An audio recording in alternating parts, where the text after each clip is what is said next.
addiction and seeking pleasure and things like that we did not talk about. But the lateral part of this nuclear territory is made up of the putamen and the inner bands here. In the human brain, there's usually 3 bands, 1, 2, 3, of neurons that make up the globus pallidus. So we see putamen and globus pallidus. Superficial to that, you see the cortex of the insula, the lateral sulcus of the outlet territory. And again, I think the final thing here would be, again, here's part of the temporal lobe with some cortical tissue that's in the floor of the inferior horn lateral ventricle. So technically, this is part of the hippocampus or the hippocampal formation.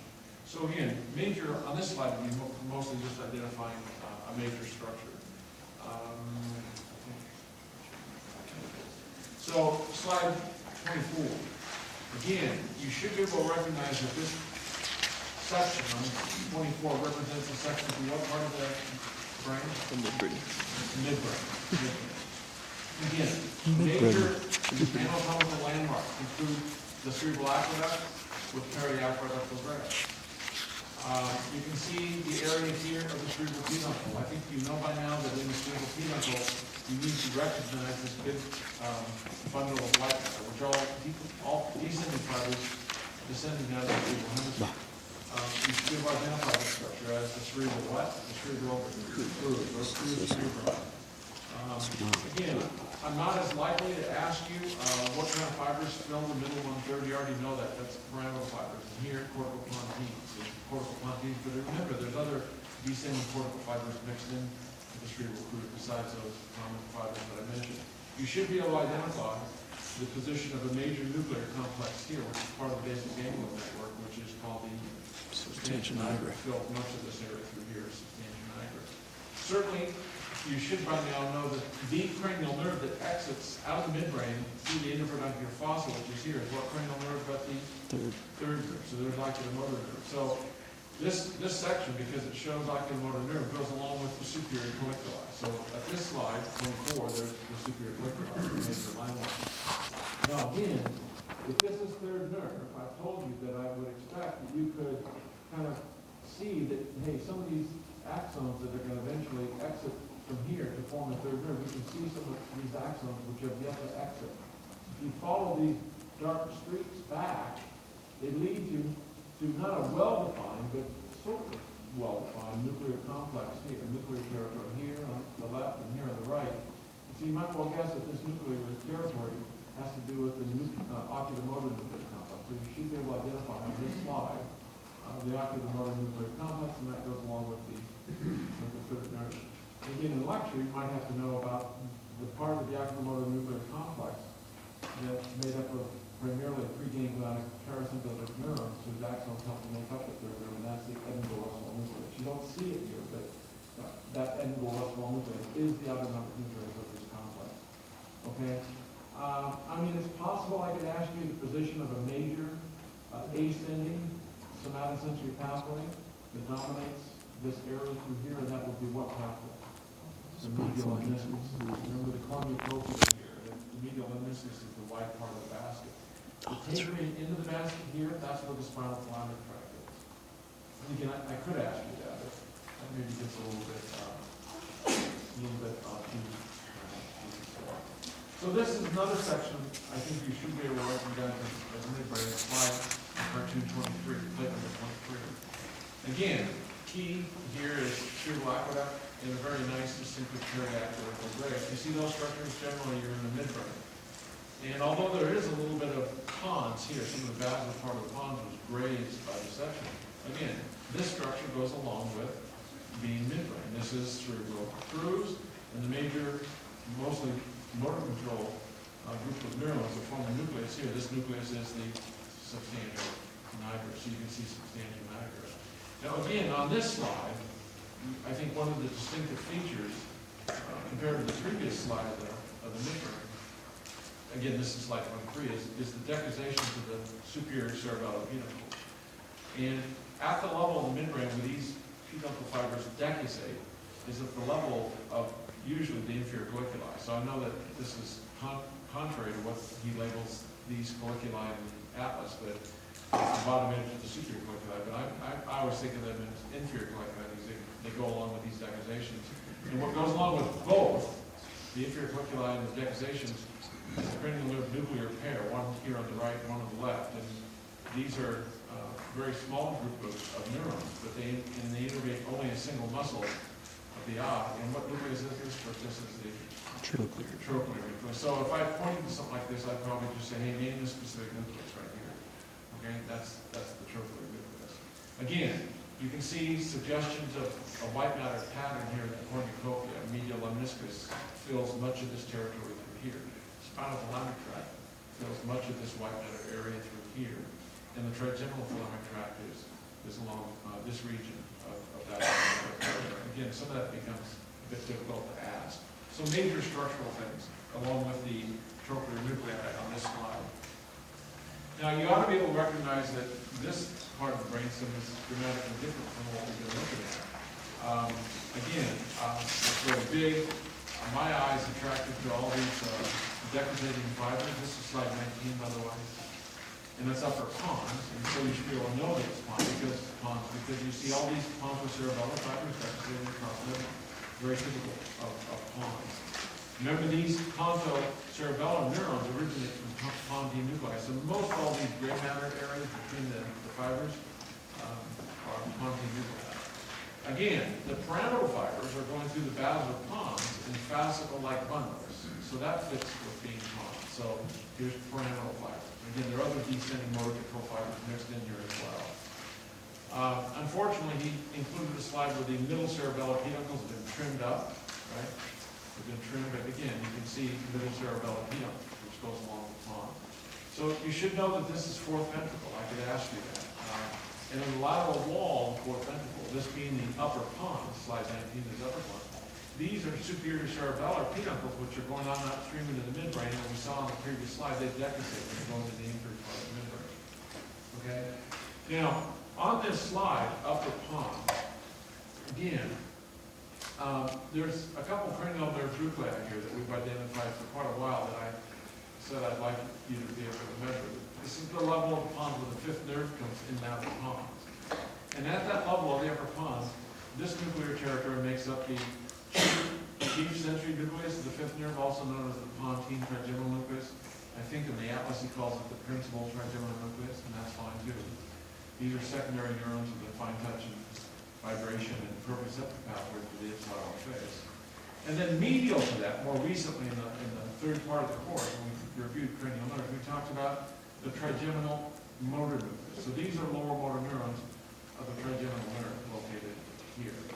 And they send their axons out to innervate the muscle mastication plus the four other muscles. So on this slide, there are two major cranial nerve nuclei that you should be able to identify. The chief sensory nucleus, the fifth nerve, and the trigeminal motor nucleus. And again, if I were to ask a question like that, I would likely just say, hey, name the major nucleus that dominates this area through here. Okay, you'd have to know it. Okay. Again, it's pons, so we talked about this earlier in the course, that some of the major somatosensory pathways carrying information from the body are ascending through the pons, and they form that whale-like structure through here, this white matter area. The head and body of the whale is the medial lemniscus. The base of the tail of the whale is the spinal thalamic tract. And the trigeminal thalamic tract, which is carrying information from the face, is along the back of the big body of the whale through here. So in any event, this is upper section through the upper pons, and there's several structures there. This is kind of a landmark slide as well, but it's really much lower. It's just above the medulla. And again, you should be able to tell that it's pons, and I could ask you to just name this part of the brainstem that's represented by this section. Pons is all I'm looking for. You don't have to say lower pons, just pons. Again, you can see pontocerebellar fibers decussating. I think that's a key landmark feature that allows you to tell this is pons. Again, you see the middle cerebellar peduncle has been trimmed up. You can kind of get the idea that these pontocerebellar fibers are going into that middle cerebellar peduncle back to the cerebellum. You can see a pretty big fourth ventricle. So we're lower down in the pons than we were in the previous slide because the fourth ventricle is wider. You can see actually not in the middle cerebellar peduncle, you can see parallel superior cerebellar peduncles here and here. And you see the uppermost part, or at least part of the inferior cerebellum. This part right here, and there's some right here, inferior cerebellum. Now, again, in the lower pons, you should expect to see, based on what we said previously in lecture, that there should be some vestibular-nuclear complex, because the vestibular-nuclear complex is really big. It's present in the lower pons, actually right here in the lower pons, and then it extends up downward into the upper medulla. So we'll see that on subsequent slides to the medulla. So again, vestibular-nuclear complex. Now again, because we're below the chief sensory nucleus of the fifth nerve that we saw on the previous slide, if I went back here. So here's the principal trigeminal nucleus right here. Remember, below this level, when we get into the lower pons, we pick up a nuclear column that's part of the trigeminal sensory nuclear complex, and it's a nucleus called the spinal trigeminal nucleus. And so there's a little bit of spinal trigeminal nucleus here, and then right next to it is the spinal trigeminal tract. And we're going to follow this spinal trigeminal nucleus all the way down from here, the lower pons, through the entire length of the medulla. Okay. Now, finally, with regard to this slide, and perhaps the main reason that it's in this collection of slides I'm having you look at is that this is the landmark section that shows two major cranial nerve nuclei, one here and one here. And I think to help you remember that, I've given you a name for this landmark, which neuroanatomists always well know. It's called the facial colliculus in the floor of the fourth ventricle. But remember, and you will, I'm sure, that even though it's called the facial colliculus, what nucleus dominates that colliculus? It's the abducens nucleus. So these are lower motor neurons that send their axons right down through here. These are the axons of these lower motor neurons in the abducens nucleus, and they're going to exit just off midline as the sixth nerve at the pontomedullary junction. So I think, again, there's kind of a hint here as to what that nucleus is, the abducens nucleus. So what muscle diagram do these fibers innervate? But the ipsilateral lateral rectus muscle. So, again, on this slide, though, there's this other nucleus here. And I could ask you, hey, name this nucleus that dominates this area here, and that's the facial motor nucleus. So these are lower motor neurons, whose axons, we said earlier, travel posteriorly, medially, and these are some of them right here. And then they curve over the top of it. They travel over the top, superficial to the abducens nucleus, and they come back out, finally, as the motor root of the subject nerve. So these are lower motor neurons of the facial nerve that make up the facial motor nucleus. Or you could call it the seventh motor nucleus as well. And they innervate all the muscles of facial expression on the ipsilateral face, plus three other muscles, which I'm sure you know. So again, on this slide, I think pretty important is the abducens nucleus and the facial motor nucleus, but there's some other cranial nerve nuclei here as well. Now, it might be worth pointing out that most of these slides, I think virtually all the slides will be on the test. Every slide would have at least one question. Some slides will have two questions, but I don't think I'll have any slide that needs to have 3 or 4 questions. If that gives you an idea of how the pace of it, or the questions might go relative to the slides that you're responsible for. What slide number was that? That previous slide, I'm sorry, was 17. Thank you. Sorry. We doing okay? Is it helpful, you think? Okay, so we go to this slide, folks. And again, one question will be named a section through the brainstem. So you might as well get it right. And what section? This represents a section through what part of the brainstem? It's medulla. It's pretty obvious. You should know that. Well, and again, why is it medulla? Because what's this structure right here? Pontomedullary pyramid. What's wrong with this one over here? Well, that's a scar. We talked about that. This person, brain has suffered a stroke in life, and so this is a scar. The fibers again of this pyramid are gone. Okay? So there's a pyramid. And we have this structure right here. Name this big nuclear structure right here. It's not just the olivary nucleus, it's the inferior olivary nuclear complex, or the inferior olivary nucleus, okay? That's what we're looking for. Now again, in medulla, I think it's important for you to know that there's a major ascending somatosensory pathway that occupies this white matter strip on the midline. And what ascending somatosensory pathway dominates this area through here? It's the medial meniscus. And those are fibers that are carrying, as you know, information of fine touch, vibration, and proprioception from the contralateral side of the body except the face. You should also know on the medulla that there's a major ascending somatosensory pathway that's localized in this region. I can't see the exact order, but what major ascending somatosensory pathway is localized in this region on both sides? It's the spinothalamic, right? also known as the anterolateral system, which is a fine name. And those fibers of the spinal thalamic tract, again, you need to remember, relays information of fine touch and, pain and temperature, and some crude touch from the contralateral side of the body. So that's the spinal thalamic tract. Now, again, here's fourth ventricle. You know that this is over here, an opening out of the fourth ventricle, and so this is the foramen mabushka, or the lateral aperture, so that should tell you that this is a section through the upper part of the medulla. And if it's upper medulla at the level of the inferior colliculus, you should know that at this level, there's an extensive array of nuclei that are associated with the eighth nerve, because this is where the eighth nerve attaches. Now that's actually part of the ninth nerve, but eighth nerve attaches at this level of the inferior, of the foramen mabushka. So this represents in here the cochlear nuclear bundle. Cochlear nuclei is good enough. These are secondary neurons of the auditory pathway. And if these are cochlear nuclei, which receive input from the nerve, you might well guess that most of this nuclear area also receives fibers that come from a different division of the nerve. This is part of the vestibulonuclear complex, and it's huge in the floor of the fourth ventricle, in this case in the upper medulla. So again, vestibulonuclear complex, cochlear nuclei. In addition, on this slide, from the previous slide, we said we should expect to follow downstream the spinal trigeminal nucleus and the spinal trigeminal tract. So spinal trigeminal nucleus, spinal trigeminal tract right through here. Now this is what cerebellar peduncle right here in here. This is the inferior cerebellar peduncle. It can also be called the restiform body. So this is slide 12, upper medulla. We go to this next slide. It's slide 11. Clearly, it's still medulla. It's medulla why? Because what do we have right here? Pyramid. It's medulla why? What's this nucleus? Inferior auditory nucleus. If it's medulla, what ascending somatosensory pathway dominates this area through here? If it's medulla, what major ascending somatosensory pathway structure is positioned out in here? Spinal thalamic tract. A little bit of the inferior cerebellar peduncle on this side. It's not quite as well formed over here, but right next to the inferior cerebellar peduncle, there's spinal trigeminal tract and spinal trigeminal nucleus. It's a little less clear over here, but that's area there, spinal trigeminal nucleus and then spinal trigeminal tract. Again, fourth ventricle. I think on your slide list, I have listed the hypoglossal nucleus, the dorsal motor nucleus of the vagus, and this is still some vestibulonuclear complex. I'm not likely to ask you on this slide, I love it, I'm not likely to ask you hypoglossal nucleus, even though I think it shows quite well, there's evidence of axons kind of streaming down in this direction.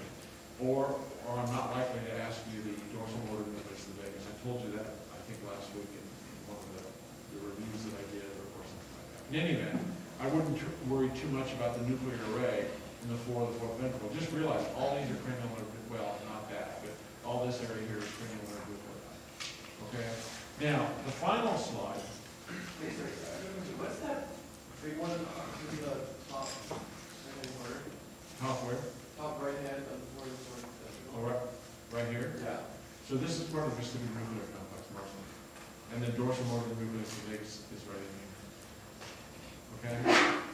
Now, out here, I'm pretty sure that this is the lower part of a cochlear nucleus. I don't have the thing in front of me. I haven't talked about it for years, but I think that's part of the cochlear nucleus. But this should be mostly vestibulonuclear complex.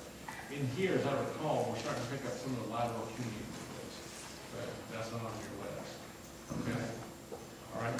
Next slide then. Okay, finally then, in terms of brain section, this is also medulla. Okay?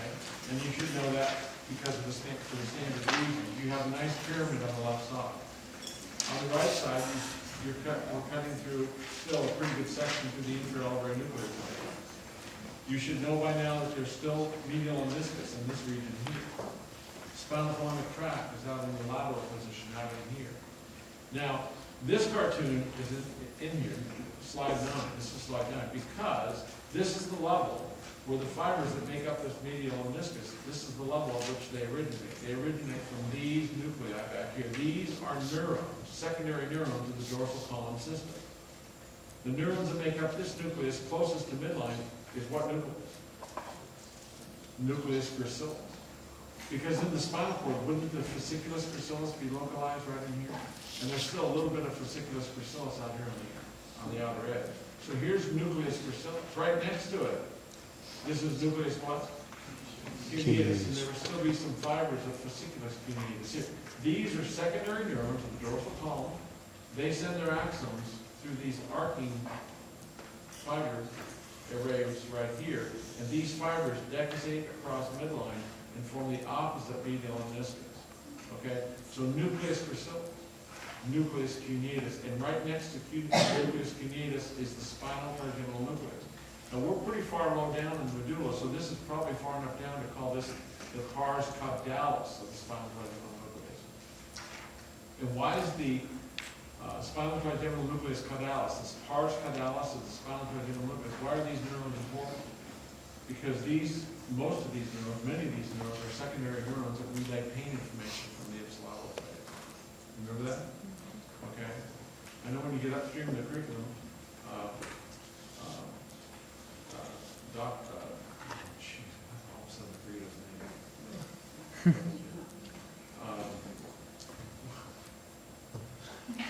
A senior Roman. Okay. Dr. Lefebvre will expect you to know about this spinal trigeminal nucleus caudalis. So in any event, you should know this nucleus, and right next to it are still fibers of the spinal trigeminal tract. So on this slide, I think I've kind of indicated what I consider most important. Now, when we go down to the next slide, further we're in spinal cord, and my expectation is you can identify 3 different sections through the spinal cord.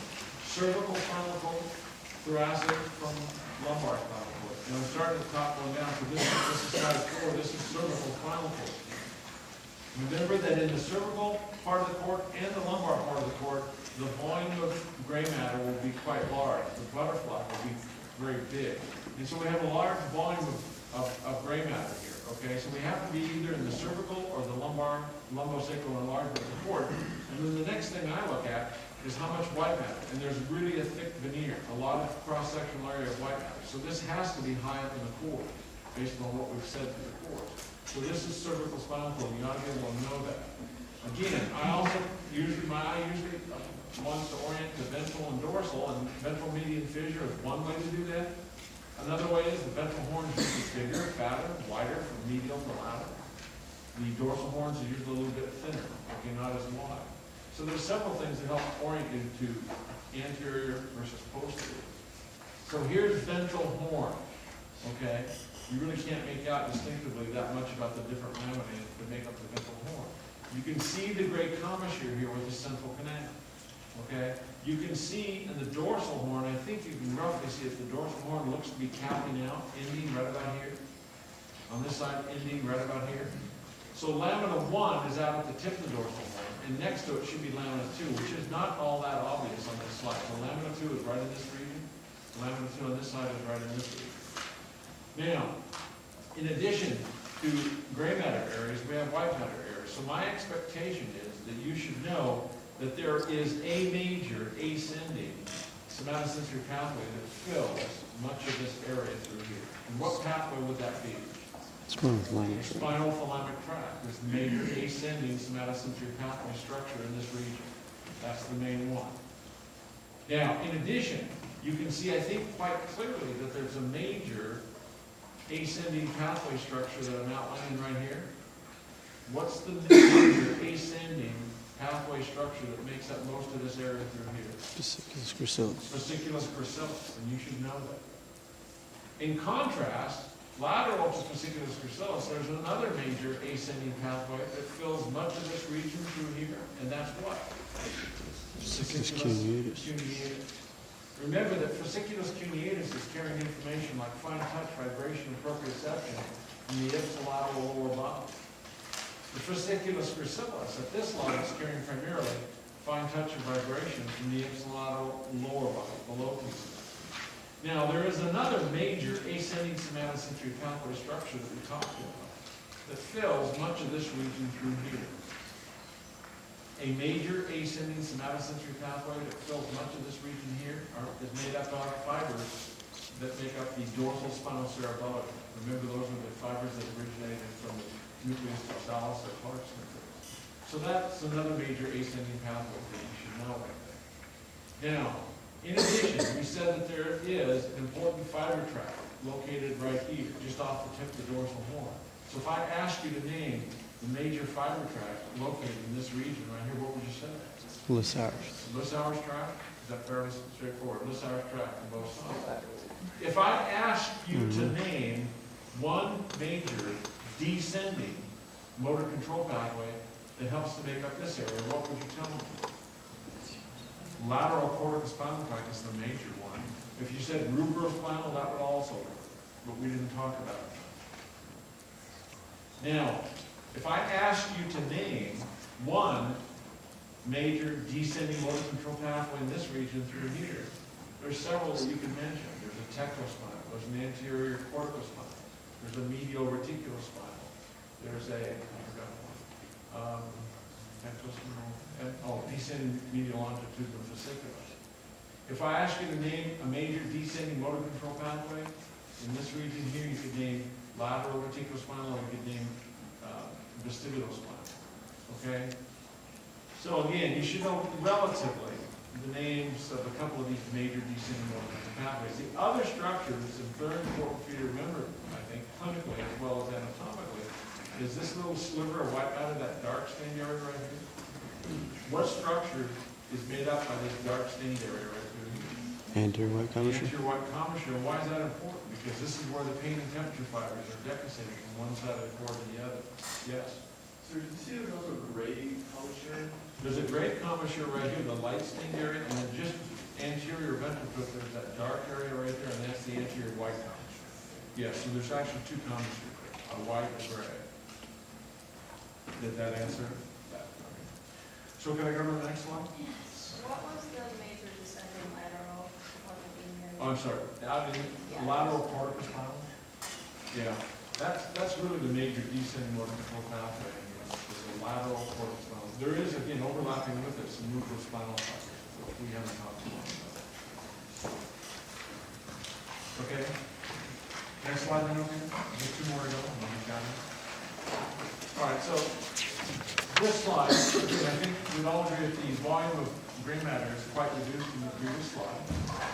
The butterfly pattern is kind of fat or big in the middle, but it's the dorsal horn is very small, ventral horn is small.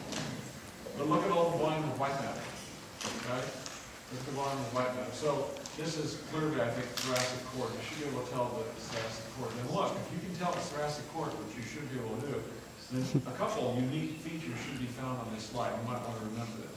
So on thoracic cord, a couple unique features. One is that there's an extra horn in addition to the dorsal and the ventral horn. So there's a little bit of a lateral horn right here. It doesn't show as well over here, but here's lateral horn on this side.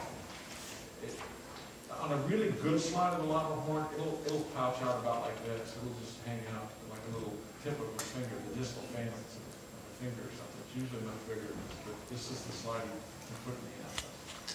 So lateral horn, which is made up of a specific nucleus of lamina 7 called intermedial lateral nucleus, IML, makes up the lateral horn. So if I ask you to name the specific nucleus that makes up this area in this region, the regional lateral horn, it's intermedial lateral nucleus. I don't ask that question very often, but it could be asked, and it could be asked on board again. So I've asked you to learn that nucleus. Now, another unique nucleus at this level in the thoracic spinal cord is this really big nucleus here. It looks kind of rounded to me here. It's another nucleus. These are also nuclei of lamina 7, and this is Clark's nucleus, or nucleus crystallis. And we talked about these neurons in the context that they receive primarily proprioceptive input from its lateral lower body, and then they send their axons, follow the streaks. They send their axons out over here to form that dorsal spinal cerebellum. Okay, now, in addition on this slide, what dark stain structure is that right there? Anterior white commissure. Anterior white commissure, anterior white commissure. In addition, you should know the major ascending somatosensory pathway that fills much of this area through here. And what pathway is that? I forget. Spinothalamic tract, or anterolateral system. Again, it's tough to ask, I think, Lissauer's tract, but there are Lissauer tract fibers through this territory through here. Now, I wouldn't ask it on this slide because I don't think it's that clearly shown, but there is a slight dorsal intermediate sulcus and septum. So technically, there's a fasciculus gracilis here, and there's a fasciculus cuneatus which is starting to form. But again, it doesn't show that well here. It showed it best on the previous slide. Now, in addition, getting back to something I asked on the last slide, is name one major descending motor control pathway in this region? Lateral corticospinal tract or roofospinal. Name a major descending motor control pathway in this region through here. You might be thinking lateral reticulospinal or even vestibulospinal. And then in this region of the white data, there's usually several descending motor control pathways, including descending medial longitudinal fasciculus, a tectospinal, an anterior corticospinal, and a medial reticulospinal tract. Okay, so again, some major descending motor control pathways. Before we leave the slide real quickly, that should be a no-brainer. What is that right there? Medial what? That's the dorsal root of the spinal nerve, which hasn't quite attached to the cord here. And what is this right here? It's a ventral root of the spinal nerve, which is already taken off from the cord. Okay? And then the final slide, and by the way, that previous slide, I'm sorry, was number 3. I didn't say that. This is the last slide, plate number 2.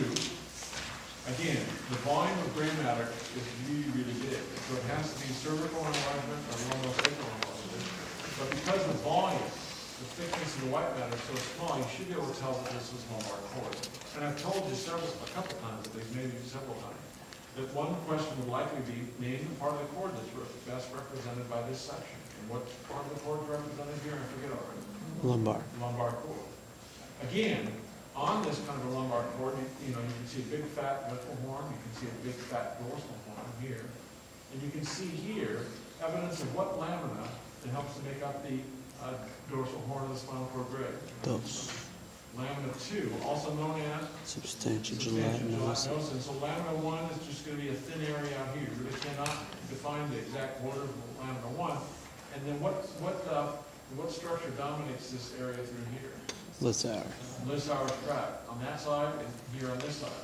Again, we see dorsal rootlets of spinal nerves actually attached to the cord here. We see some ventral rootlets which have already detached from the cord. And then what major ascending somatosensory pathway would occupy a position through here? Major ascending somatosensory pathway? Spinal columnar tract.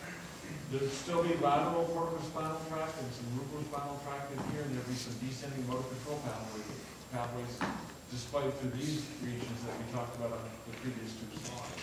Now here, in this dorsal part of the cord, all right, you should know that there's a major fiber tract that dominates this area through here. And what fiber tract, what ascending pathway structure dominates this area through here? Fasciculus gracilis. Fasciculus gracilis. And are those the axons that make up fasciculus gracilis? Are those axons of primary sensory neurons or secondary sensory neurons? Primary sensory neurons. The parent cell bodies of these axons, remember, are out here in a DRG somewhere down below this level.